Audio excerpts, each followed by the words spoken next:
세계적인 불황이 이어지는 가운데 지난해 세월호 참사, 올해 메르스 사태가 불거지면서 국내 경제에 숨통을 트이지 못하고 악화일로했습니다. 얼어붙은 소비 심리가 살아나지 못하면서 내수도 심각한 타격을 받고 있는데요. 국내외적인 악조건 속에 놓여 있는 우리 경제 상황을 냉철하게 진단하고 반등할 수 있는 가능성을 모색하기 위해 KBS 1라디오에서는 특집 기획 경제를 살립시다를 마련했습니다. 매주 이 시간에 마련되는 특집 오늘 첫 시간인데요. 오늘은 글로벌 경제의 불안 요인인 그리스 사태가 한국 경제에 미치는 영향과 대응책, 또 최근 논의되고 있는 추경 예산의 효과적인 사용 방안 등에 대해서 알아보겠습니다. 경제부처 요직을 지내고 국회의원까지 하신 분이죠. 이용섭 전 의원, 한반도 미래연구원장이 전화 연결되어 있습니다. 안녕하십니까? 예, 안녕하십니까? 그리스 사태로 지금 글로벌 경제가 술렁거리고 있는데 그리스와 우리나라 경제 여건이 비슷한 점, 다른 점이 있습니까? 그렇습니다. 그리스와 우리나라는 산업 구조나 경제 여건 면에서 보면 많이 다릅니다. 네. 아시는 것처럼 그리스는 관광업과 해운업을 제외하고는 이렇다 할 산업이 없거든요. 네. 그렇지만 우리나라는 제조업이 견실한 나라입니다. 며칠 전에 일본 니혼 게이자이 신문이 발표한 것을 보더라도 세계 50대 품목 중에서 우리나라는 세계 시장 점유율이 1위인 품목이 8개나 됩니다. 예. 그러니까 미국, 유럽, 일본 다음으로 많은 것이죠. 근데 이제 다른 비슷한 점도 물론 많아요. 우선 두 나라 모두 IMF 구제금융을 받았습니다. 예. 우리는 1997년 외환위기 때 구제금융을 받았고 그리스는 이미 2010년과 2012년 두 차례 걸쳐서 IMF와 유로존으로부터 구제금융을 받았거든요. 네.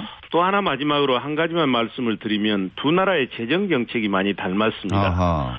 두 나라 모두 조세 부담률이 매우 낮습니다. 예. 그러다 보니까 재정 적자와 국가 부채가 빠르게 늘어나고 있고요. 그리고 예산, 그러니까 재정 지출 역시 닮은 점이 많습니다. 네. 그리스는 공공 부분을 방만하게 운영하고 위기 대응 과정에서 정부 지출이 크게 확대돼서 재정이 더욱 악화됐습니다. 우리나라 역시 구조조정 없이 돈 풀어서 경기 살리겠다는 이 단기 부양책에 치중하다 보니까 예. 국가 부채와 가계 부채가 늘어나고 있다는 점도 그렇군요. 그리스와 닮은 꼴이라고 얘기할 수 있을 것입니다. 그리스 채권단이 지금 그리스에 중점적으로 요구하는 것이 연금 제도입니다. 그러니까 지금 예. 그리스의 연금 지출액이 국내 총생산의 한 16% 정도 되고 소득 대체율이 90%나 된다는데 이런 수치가 의미하는 게 뭔지 또 우리에게 시사하는 바는 뭔지 좀 설명을 해 주시겠습니까? 예. 네. 그리스의 연금 지출액이 과다하고 이것 때문에 재정이 악화된 것도 사실입니다. 네. 그러니까 그리스 1차 위기가 2010년에 왔지 않습니까? 네. 그 직전에는 공무원 연금의 소득 대체율이 무려 96%였습니까? 아하. 예, 그러니까 퇴직하더라도 퇴직 전에 월급을 거의 그대로 받은 것이죠. 퇴직 전에 평균 월급의 96%까지 그렇습니다. 받을 수 있다는 얘기죠. 예. 네. 그러다 보니까 2008년에 정부 재정 적자의 50%를 연금 지출이 차지했습니다. 더구나 이제 그리스의 문제는 연금이 중복되는 경우가 참 많습니다. 네. 근데 한국의 연금 제도는 그리스와 크게 다릅니다. 우선 소득 대체율이 그리스의 절반 수준에 불과하고 중복 지급되는 경우도 거의 없거든요. 네. 그렇지만 잘 아시는 것처럼 매년 연금 적자 규모가 증가함으로써 이 재정에서 보전하는 금액이 폭발적으로 늘어나고 있습니다. 네. 그래서 지난 5월 달에 공무원 연금법을 개정을 했고요. 앞으로도 이제 사학연금이나 군인연금 개혁도 추진이 돼야 할 것입니다. 네.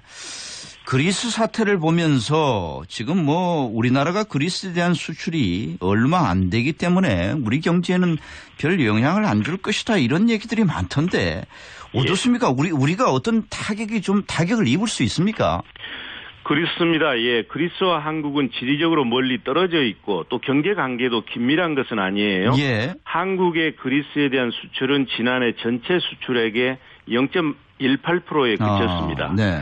그러니까 그리스 정부와 채권단 간의 협상이 잘 되면 그리스 사태가 한국에 미치는 영향은 제한적일 것입니다. 예. 그렇지만 그리스가 유로존을 탈퇴하게 되고 일부 남유럽 국가들로 재정위기가 확산된다면 우리나라 수출이나 금융시장에 미치는 파장이 저는 적지 않다고 생각을 합니다. 예. 한국경제연구원이 얼마 전에 전망을 했는데 그리스가 유로존을 탈퇴하면 우리의 유럽 수출이 7.3%포인트 정도 감소할 것이다. 이렇게 전망을 하고 있고요. 예.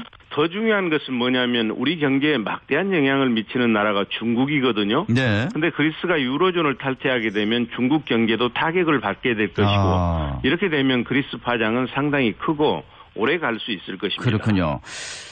우리 정부가 이 그리스 사태 만일에 대비해서 비상계획 수립에 나섰는데 어떻습니까? 지금 이런 비상계획이 잘 세워진 건지 늦은 건 아닌 건지 적절한 건지 어떻게 판단하십니까?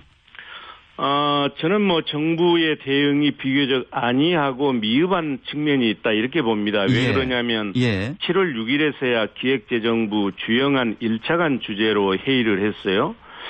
그렇지만 그리스 사태가 최악으로 가면 정부가 대응을 잘한다 하더라도 문제를 해결하는 데는 한계가 있습니다. 그래서 문제가 터지면 정부가 호들갑스럽게 대응하는 것보다 더 중요한 것은 이 과도하게 높은 우리 경제의 대외 의존도를 줄여서 어지간한 해외 충격에는 견딜 수 있도록 우리 경제의 체질을 강화하고 면역력을 높이는 게 저는 중요하다고 보고요. 실제 우리나라 무역 의존도는 OECD 평균의 2배 수준이고 미국과 일본보다는 3배 이상 높거든요. 그래서 구조개혁이 매우 중요하다 이렇게 보는 것이죠.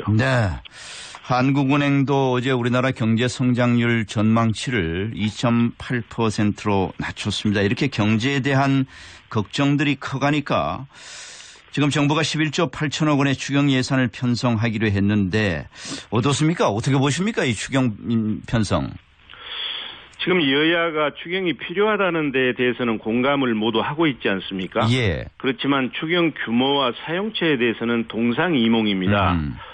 그리고 또 일부에서는 대규모 추경을 편성해서 경기를 활성화시키자 이렇게 얘기를 하는데 저는 생각이 좀 다릅니다. 저는 메르스 사태와 가뭄 극복을 위해서 필요한 추경에 한정해서 편성해야 된다는 그런 입장이고요. 왜 그러냐면 경기 순환 과정에서 경제가 어려울 때는 추경 편성과 같은 이런 확장적 재정 정책을 써서 버티면 경기가 살아날 수 있습니다. 그러나 우리처럼 구조적 문제일 경우에는 구조개혁 없이 추경을 통해서 재정 지출을 늘리는 이런 단방약에만 의존하면 밑빠진 독에 물 붓듯이 효과는 없을 뿐만 아니라 재정 적자와 국가 부채만 늘어나는 부작용을 가져오거든요. 그래서 추경 편성은 꼭 필요한 수준으로 가고 경제 틀과 체질을 바꾸는 구조개혁에 집중하자. 그것이 저는 본질적인 해결책이라고 보고요. 또 하나 이번에 정부가 제출한 추경 내용에 문제들이 많습니다. 국민들에게는 지금 메르스와 가뭄 극복을 위해서 추경을 편성한다 이렇게 발표했지 않습니까?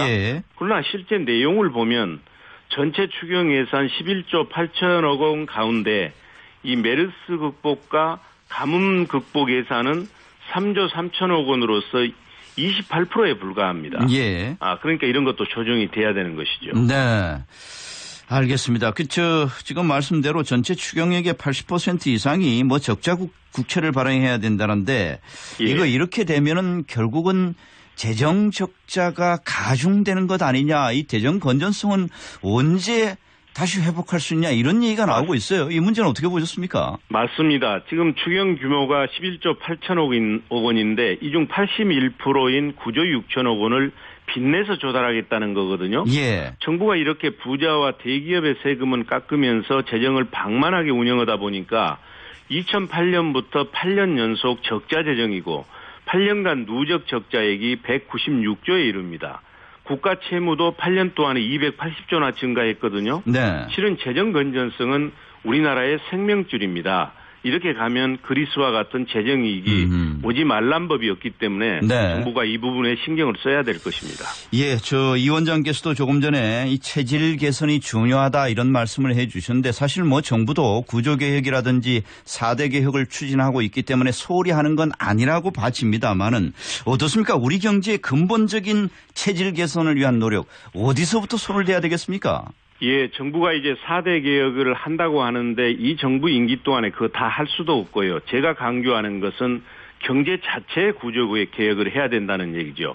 한국은 지금 3가지 큰 문제에 부딪혀 있습니다. 하나는 저성장, 양극화, 국민들의 낮은 행복지수거든요. 이 3가지 문제를 해결하고 재도약하기 위해서는 이런 추경 편성과 같은 경기 부양책이 해결책이 아니고 경제 틀과 체질을 바꾸는 대수술, 구제 계획이 필요한데요. 아하.